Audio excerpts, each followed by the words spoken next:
Andhra Pradesh public service కమిషన్లో అక్రమాలకు సంబంధించిన కేసులో ఐపీఎస్ అధికారి పీఎస్ఆర్ ఆంజనేయులను విచారించారు పోలీసులు. ఆయనతో పాటు కేసులో ఏటూగా మధుసూదన్ను ప్రశ్నించారు. ఈ ఇద్దరిని 2 రోజుల పాటు విచారించడానికి కోర్టు అనుమతిచ్చింది. విజయవాడలోని సూర్యారావుపేట పోలీస్ స్టేషన్లో ఉదయం 8 గంటల నుంచి సాయంత్రం 5 గంటల వరకు సుదీర్ఘంగా ప్రశ్నించారు. ఏపీపీఎస్సీ అక్రమాల కేసులో ఐపీఎస్ పీఎస్ఆర్ ఆంజనేయులు మధుసూదన్ల తొలి రోజు కస్టడీ పూర్తయింది. పీఎస్ఆర్ ఆంజనేయులు మధుసూదన్లను కలిపి ప్రశ్నించారు విజయవాడ పోలీసులు. సుమారు 30కి పైగా ప్రశ్నలు అడిగారు.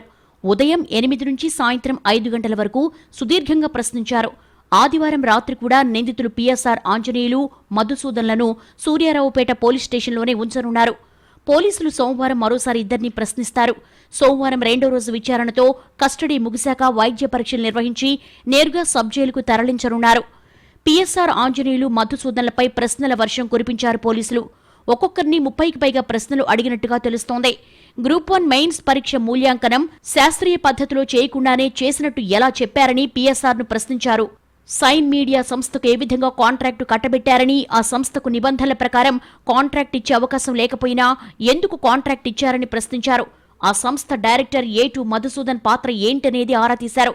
మధుసూదన్కి మీకు ఎలాంటి సంబంధాలున్నాయని పీఎస్ఆర్ను గుచ్చి ప్రశ్నించారు. 1.14 కోట్లు సైన్ మీడియా సంస్థకు చెల్లించగా మిగిలిన 60 లక్షలు ఏం చేశారని ఆరా తీసే ప్రయత్నం చేశారు.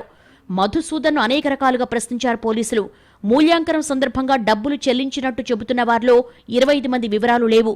ఆ 25 మంది ఎవరు, వారికి ఏ ప్రాతిపదికన డబ్బులు చెల్లించారని మధుసూదన్ను ప్రశ్నించారు. అర్హులు కాని వారికి ఎందుకు అనుమతిచ్చారు, పీఎస్ఆర్కు మీకు ఉన్న సంబంధాలేంటి అని మధుసూదన్ను అడిగారు పోలీసులు. విచారణలో పీఎస్ఆర్ ఆంజనేయులు మధుసూదన్ సరైన సమాధానాలు ఇవ్వలేదని తెలుస్తోంది. అంతా నిబంధనల ప్రకారమే చేశారని పీఎస్ఆర్ ఆంజనేయులు పదే సమాధానమిచ్చినట్టుగా తెలిసిందే.